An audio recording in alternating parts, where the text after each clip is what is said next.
మీరేమీ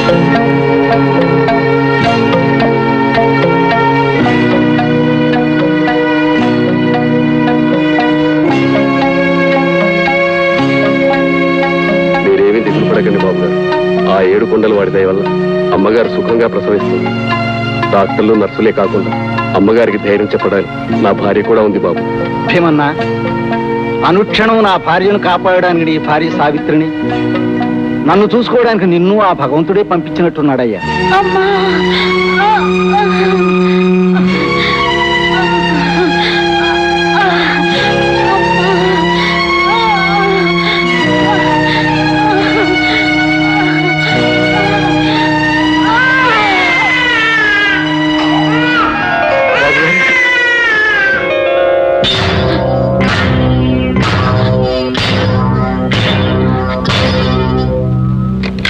బాబు గారు, అమ్మగారికి మగబిడ్డ పుట్టాడు. కానీ అమ్మగారి పరిస్థితి చాలా ప్రమాదకరం.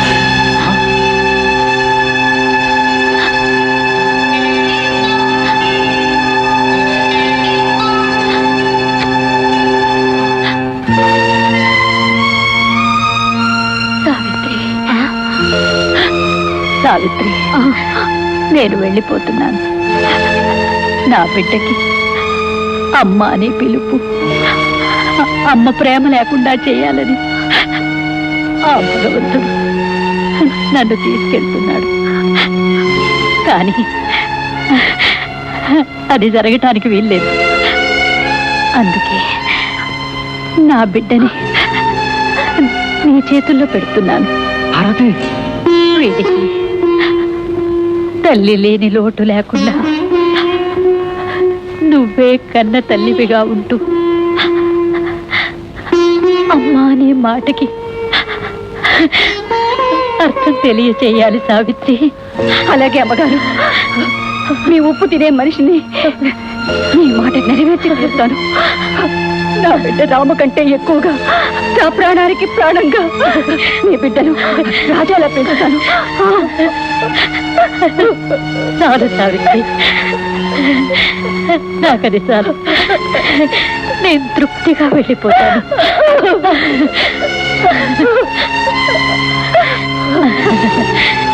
ఏమండి? అమ్మగారు,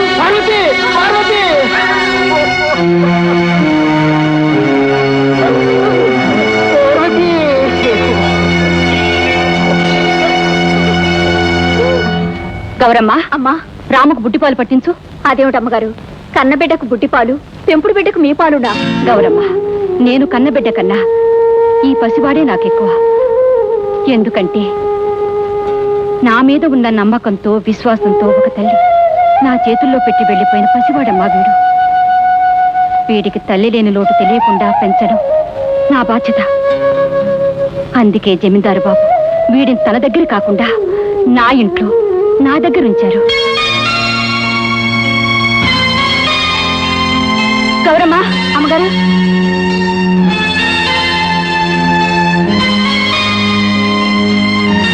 ఏమిటండి ఈ దెబ్బలు కట్లు? ఇవాళ మళ్ళీ అయ్యగారి మీద హత్యా ప్రయత్నం జరిగింది సావిత్రి. మీరు అడ్డుపడ్డారు, దెబ్బలు తిన్నారు. ఇలా అస్తమానం మీ ప్రాణాల మీదకు తెచ్చుకునే బదులు ఆయన తమ్ముడు భుజంగరావుని పోలీసులు పట్టించకూడదు? సావిత్రి, ఈ భుజంగరావే ఇదంతా చేస్తున్నట్లు సాక్ష్యం ఆధారం లేదు కనుక మనం రిపోర్ట్ ఇచ్చినా ఫలితం ఉండదు. అలాగని ప్రతిసారి ఆయన రక్షించడానికి మీరు అడ్డుపడుతున్నారు. నీకేదన్నా జరిగితే? సావిత్రి, అయ్యగారి కోసం నా ప్రాణం ఇవ్వడానికైనా నాకు ఆనందమే సావిత్రి. ఎందుకో తెలుసా? మన రాము పేరు తెలియని జబ్బులో పడి చనిపోయే పరిస్థితి ఏర్పడ్డప్పుడు ఇక్కడి డాక్టర్లు ఏమన్నారో తెలుసా? ఏమీ లాభం లేదన్నారు. అప్పుడు వేలకు వేలు ఖర్చు చేసి విదేశాల నుండి మందులు తెప్పించి మన రాముని రక్షించారు ఆ జమీందారు బాబు. ఆ సంగతి నీకు తెలుసుగా.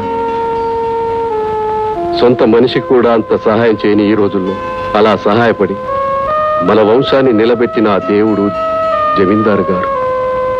సావిత్రి, ఆయన కోసం నేను ఏమి చేసినా ఎంత చేసినా ఆయన రుణం తీరదు. భీమన్నా, ఏమిటా మాటలు? నేను చేసిన డబ్బు సహాయం కంటే మీరు చేసిన సేవ ఎంతో విలువైనది. నీతోనూ మీ ఆవిడతోనూ ఒక ముఖ్యమైన విషయం మాట్లాడాలనుకున్నాను. అందుకని నేనే వచ్చాను. ఏమిటది బాబు గారు? ఈ రోజున లాయర్ గారితో మాట్లాడి నా ఆస్తిపాస్తులన్నిటికీ సావిత్రిని ట్రస్టీగా నియమించాను. ఏమిటి బాబు గారు? నన్నా? అవునమ్మా, కోట్ల ఆస్తి గల నా జీవితం కత్తి మీద సాములని. ఏ క్షణానికి ఏ ప్రమాదమైనా రాదు. ఒకవేళ అలా జరిగితే నా కొడుకు రాజాబాబును చూసుకోవడానికి నమ్మకమైన మనిషి నువ్వేనమ్మా. విశ్వనాథం గారు, ట్రస్టీకి సంబంధించిన పత్రాలన్నీ సావిత్రమ్మకి అప్పగించండి. ఇవ్వండి. బాబు గారు, మీరు అప్పగించే ఈ బాధ్యతని నా ప్రాణం ఉన్నంత వరకు భద్రంగా నిర్వర్తించడానికి ప్రయత్నిస్తారు. నాకు తెలుసమ్మా, అందుకే ఇంత పెద్ద బాధ్యతను నీ మీద ఉంచాను. సావిత్రమ్మ, మరో విషయం, ఒకవేళ ఏదైనా ప్రమాదం జరిగితే నా కొడుకు రాజాబాబుని విదేశాల్లో ఉన్న నా ఆప్తమిత్రుడు రవి దగ్గరికి పంపి చదివించు. అదే నా చిరకాల వాంఛ. బాబు గారు, మా మీద ఇంత పెద్ద బాధ్యత పెట్టారు. కానీ ఈ లోకం మేమే ఆస్తి కోసం. ఏమన్నా, నాకు ఉపకారం చేయలేని ఈ లోకాన్ని గురించి నేను పట్టించుకోనయ్యా. బాగా ఆలోచించే నేను ఈ నిర్ణయానికి వచ్చాను.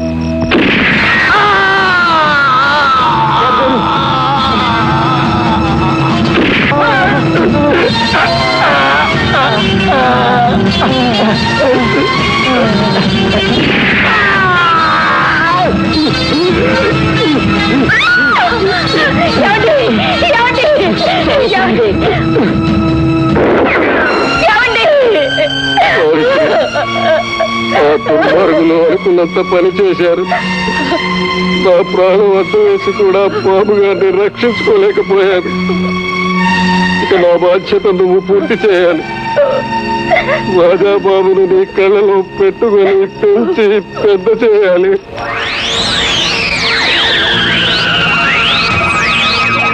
సావిత్రి, రాజాబాబు ఆస్తిపాస్తులన్నీ భద్రంగా కాపాడి పెద్దయ్యాక అతనికి ఇస్తానని నాకు మాటేమో సావిత్రి. మీ మాట ప్రకారమే మన రాము కంటే ఎక్కువగా రాజాను చూసుకుంటాను. అన్నీ పోయినా సరే రాజాబాబుని మాత్రం పోగొట్టుకోను. విశ్వనాథ గారు, రాజాబాబుని కలిసి తీసుకువెళ్ళండి. మిమ్మల్ని ఈ పరిస్థితిలో వదిలి ముందు నేను చెప్పినట్టు చేయండి. అలాగే. సావిత్రి, సావిత్రి, మన రాముని చింతపల్లిలో ఉన్న మా నాన్న ధర్మన దగ్గరికి పంపించు. మనం అయ్యగారి ఉప్పు తిన్నాం, అందుకు ఆయన రుణం తీర్చుకోవాలి సావిత్రి.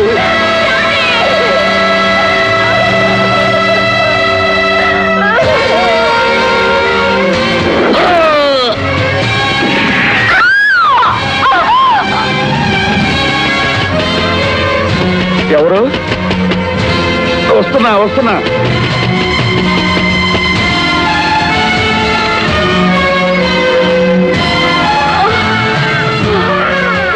ధర్మమ్మ గారంటే మీరేనా? అవునమ్మా, మీరు. బాబు గారు, మీ మనోడు రాము. బాబు గారు, మీ అబ్బాయి భీమన్నని ఎవరో చంపేశారు. నా ప్రేమ నన్ను చంపేశారు.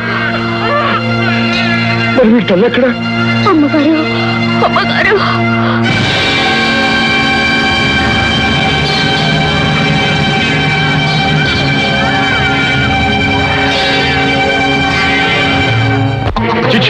పాపిస్తుదానా, ఇక నీ కట్టుకథలేమి నాతో చెప్పనక్కర్లేదు. ఆడజాతిలోనే తప్ప పుట్టావే నువ్వు. ఆనాడు ఆ సావిత్రి యముడితో పోట్లాడి తన భర్త సత్యవంతుణ్ణి తిరిగి తెచ్చుకుంది. కానీ నువ్వు, నిన్ను ప్రేమించి నీ మాయలో పడి కన్న తండ్రిని నన్ను కాదని నిన్ను పెళ్ళాడాడు. అలాంటి వాడిని దైవంగా భావించి నీ నెత్తును పెట్టుకు పూజించాల్సింది పోయి ఆ జమీందారు మీద మోజుపడి వాడిని నిర్లక్ష్యం చేశావు. చివరకు దురాశతో భర్తనే బలిగొన్న దౌర్భాగ్యురాలు వెను.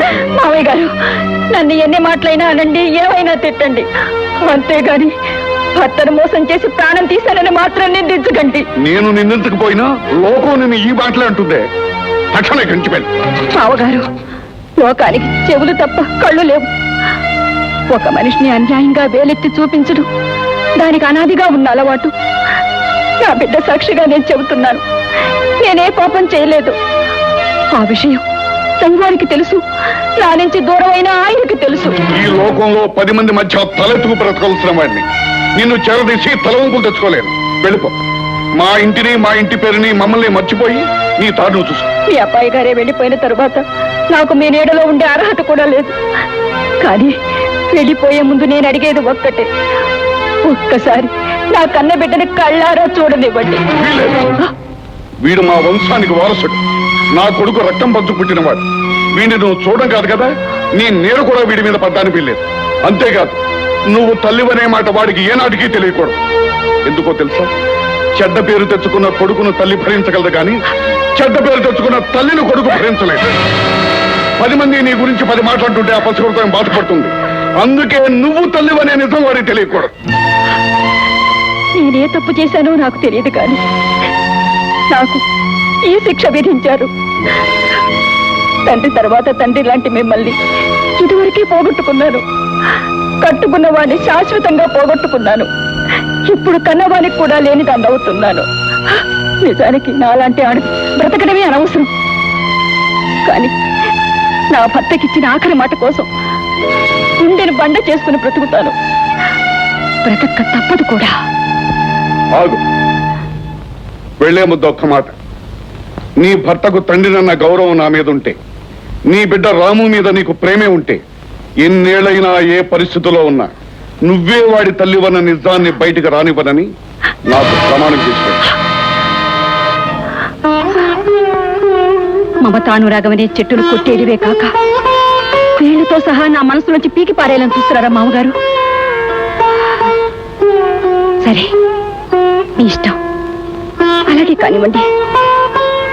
నా బిడ్డ భవిష్యత్తు కోసం, మీ తృప్తి కోసం మీరు చెప్పినట్టే రాము మీద ప్రమాణం చేసి చెప్తున్నాను. నేను వాడి తల్లినని వాడికి ఏ రోజులా చెప్పను. ఒకవేళ వాడు ఎప్పుడైనా మా అమ్మ ఏదని మిమ్మల్ని అడిగితే మీ అమ్మ కూడా చచ్చిపోయిందని చెప్పండి.